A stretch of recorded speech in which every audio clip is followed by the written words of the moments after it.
Now I'm ready to wire up my timeline. Same thing, except I move the buttons down so that you can see them underneath the timeline. One problem we have is as I scrub across this timeline, my buttons are disappearing. That's because all of these frames are blank. I'm going to go to the end and hit F5, which is different than F6. F6 adds a keyframe, F5 just adds frames. Notice how this is now a shared layer. It goes all the way across, and to review, we have our stop action in the actions frame, so that we're ready to go. Now, what I want to do is I want to wire up these buttons and finish the navigation. I do encourage you to watch my tutorial on event listeners in Actionscript 3, but here it is in a nutshell. Each of these needs to have a name so that we can go to each one of the named frames. I'm going to start with the first button, go to the properties, and just like I named it in the library, I'm going to call it BTN Home. An instance name is the use of the symbol on the stage as opposed to its name in the library. That way, if I wanted to have 3 different home buttons or 3 different light switches, they wouldn't all have the same name as the library name. They could be called button 1, button 2, button 3, etc. So the instance, the use of the symbol is different than the library name, which is just a handle for you to keep track of it. This is going to be button bounce, and this one is going to be button fly. So I have these.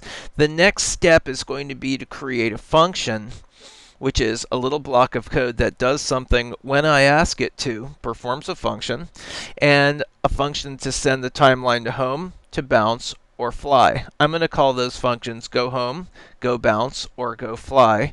I'm going to go into this first frame of the actions layer, and I'm just going to call these my nav functions, and I'm going to start with the function keyword.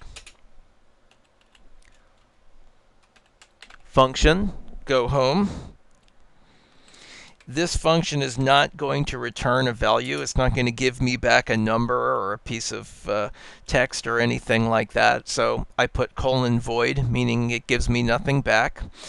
The braces are empty because it's not going to receive a value or anything like that. So there's no input and there's no output. And in this particular case, we're simply going to say go to and stop the home frame. This is case sensitive, so if on your timeline you named this with a capital H, for example, your code will no longer work. So be sure that you are careful with your capitalization. And then I'm simply going to copy this, paste, paste, and this one is going to be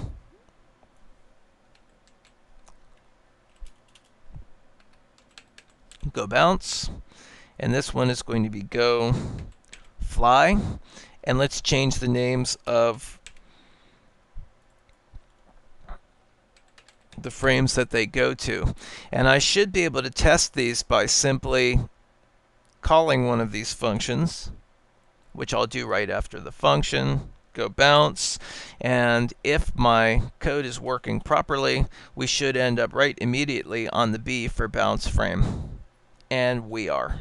Okay, so that's a great start. Let's go back to our timeline and do these when they're ready. So here are these 3 nav functions. I want to add an event listener to each function. It's a block of code that listens for a click. If it detects a click, it calls the function. Let's start with the home button.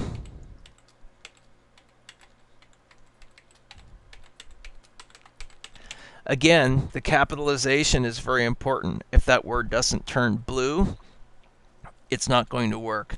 And I'm going to listen for a mouse event. And the particular one I want to listen for is a click.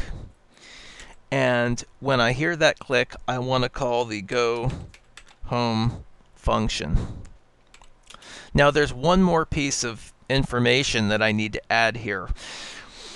When the event listener hears the click and yells go home, it needs to pass a certain amount of information about the event, even though we're not going to use it. Because this function responds to an event, we have to have it receive an event, which I can call EVT or event or E. It really doesn't matter.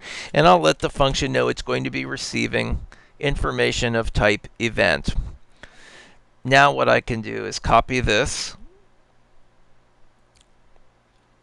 This is going to be btn bounce, and then I'm going to call the go bounce function, and then this is going to be, let's put this on the next line, btn fly, and this is going to call go fly. Now again, these functions are going to receive events from the listeners. Let's just let Flash know that when we call this function, it should expect to receive an envelope full of information that we're not going to use in this exercise, but it's part of the way that event listeners work.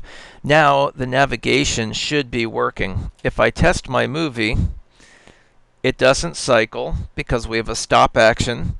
If I click bounce, it goes to the B frame. If I click fly, it goes to the F frame. And if I click home, it goes to the home frame. That is the navigation successfully wired up. The next thing will be to go back to the timeline and put in some content.